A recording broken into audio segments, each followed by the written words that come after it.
got to get the cops. My daughter's missing, and someone just tried to kill me. Show me where this happened. Where's the 7-foot penguin? She was there.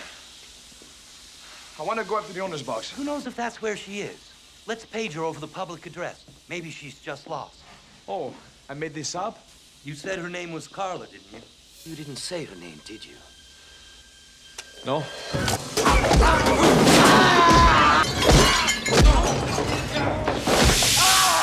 Where is she? Well, maybe she went out to dinner.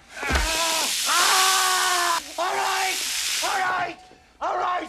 We took the box! We got people everywhere.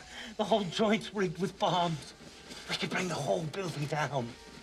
How do I get in the box? Oh, you don't.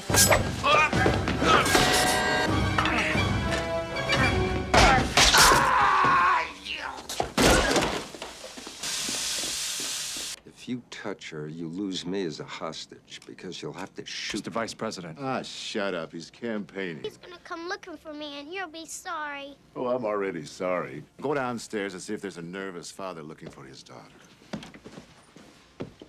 Would you like it if I filled your little mouth with spiders? My daughter, Emily. Yeah, she was lost. I took her up to the owner's box.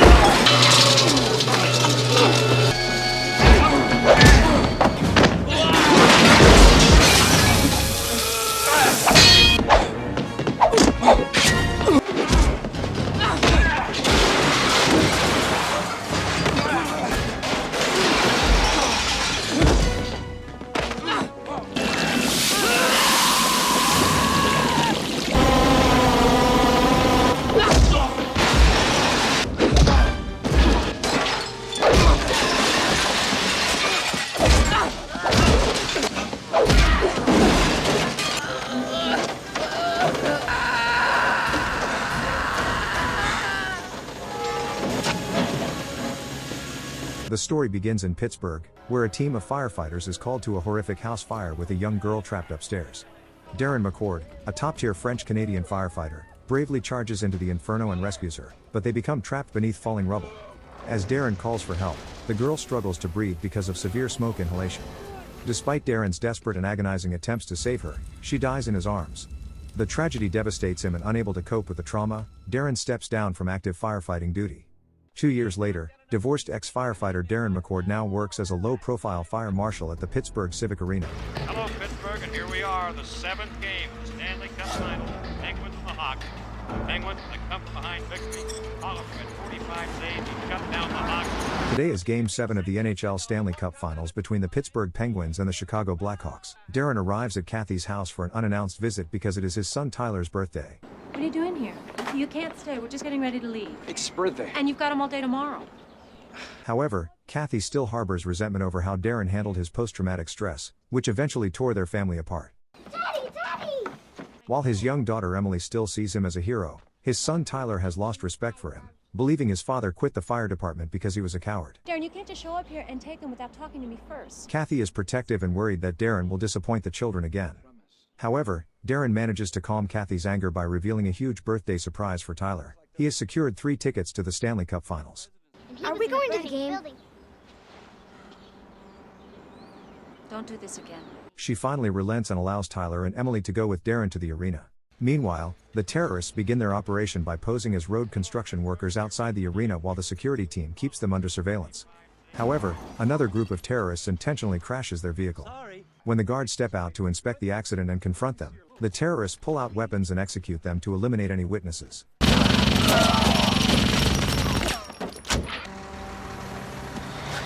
After killing the guards, they steal their uniforms to blend in seamlessly with arena security. Inside the arena, Darren takes the children around the building, but because he is still working, he must balance his duties as fire marshal with watching over them. Soon, Vice President Daniel Binder and several wealthy VIPs arrive at the arena just before the game begins. And on his way to the locker room. Keep it moving. Meanwhile, the terrorists wearing stolen security uniforms regroup with their ruthless mastermind leader, Joshua Foss, an ex-CIA operative. Foss is planning to seize the private luxury box where the vice president is located and hold him hostage until he gains access to hidden Pentagon funds stored in illegal shadow accounts. The terrorists systematically rigged the entire arena with explosives placed at key structural points throughout the stadium. Foss also sets up a countdown timer synchronized with the game clock. If his ransom demands are not met by the end of the game, the entire building will explode and kill all 17,000 fans inside. Meanwhile, the Secret Service agent named Hallmark enters the executive kitchen and conducts a routine security sweep before the vice president's food is served. He gives the head arena chef, Andrew, strict instructions not to allow anyone through the kitchen to access the VIP suite, even if they possess a security clearance card. Have I made myself clear? Abundantly. That's how I like it. Abundantly.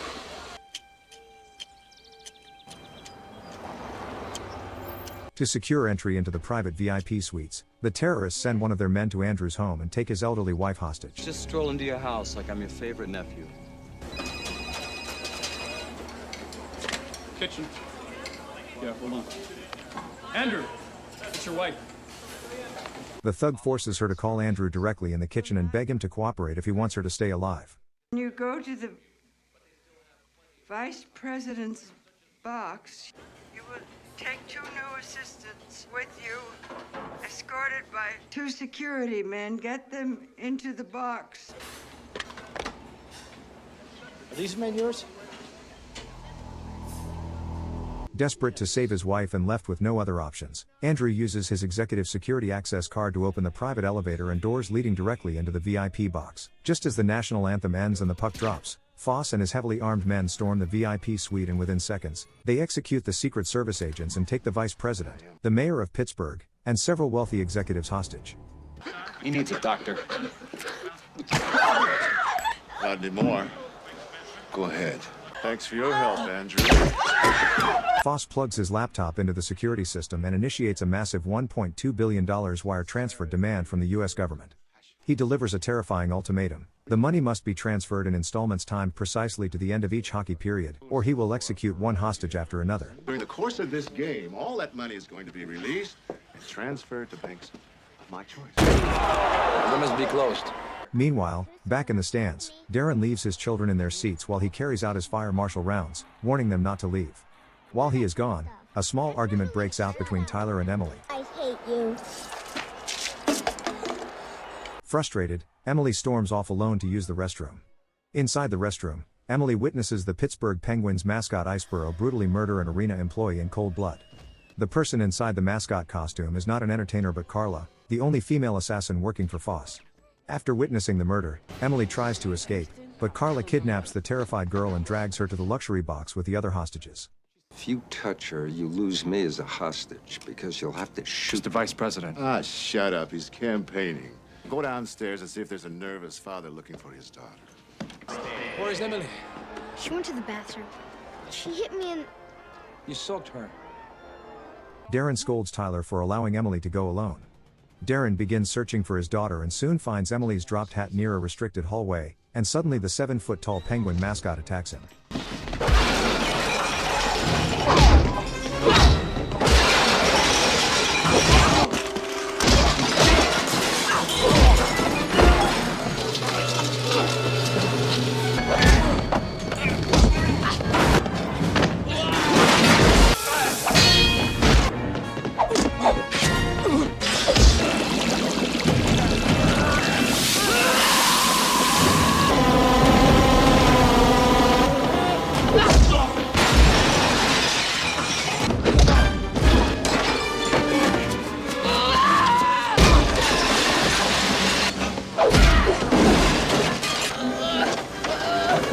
After a brutal fight, Darren manages to kill Carla by forcing her into an industrial dishwasher. Darren rushes into the hallway and spots a man wearing an arena security uniform. Believing the man is a real guard, Darren asks him for help contacting the police. However, the disguised terrorist immediately realizes Darren knows too much and has become a dangerous loose end.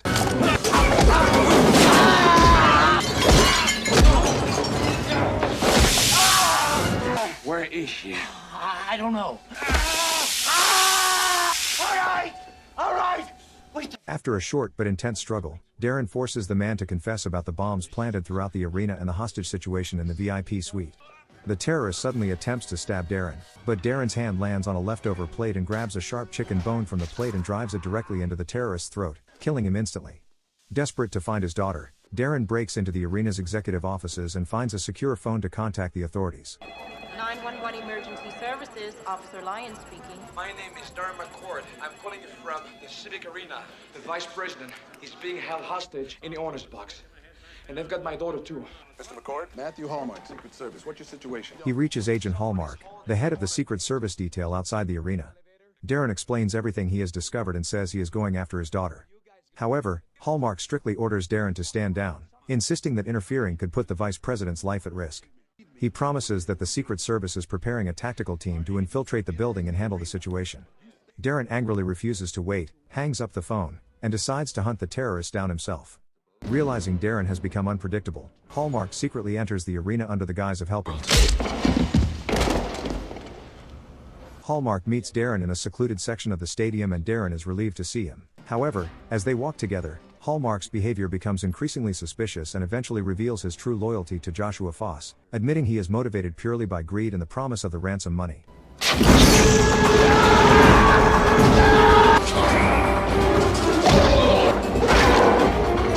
After killing Hallmark, Darren takes the agent's secure tactical phone and calls Joshua Foss directly. I'm gonna let you talk to the little friend of mine. Emily. Foss chillingly taunts Darren, confirming that Emily is being held captive in the VIP suite. Foss warns Darren that if he refuses to back down, Emily will die. I know where you're going. Then come and get me. Soon, the first period of the hockey game ends, and the first wire transfer deadline arrives. However, when the transfer experiences a technical delay, Foss executes the mayor of Pittsburgh in front of everyone inside the VIP suite, terrifying the remaining hostages.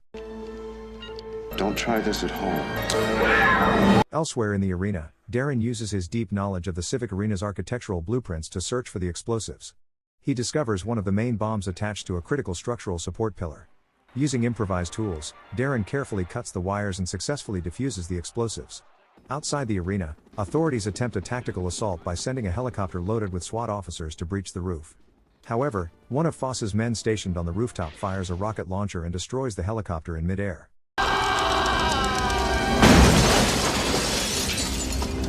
Foss immediately sends his men to hunt Darren down. Darren is forced to flee into the Pittsburgh Penguins' locker room. As the terrorists close in, Darren notices the injured Penguins goalie's equipment and quickly puts on the full uniform.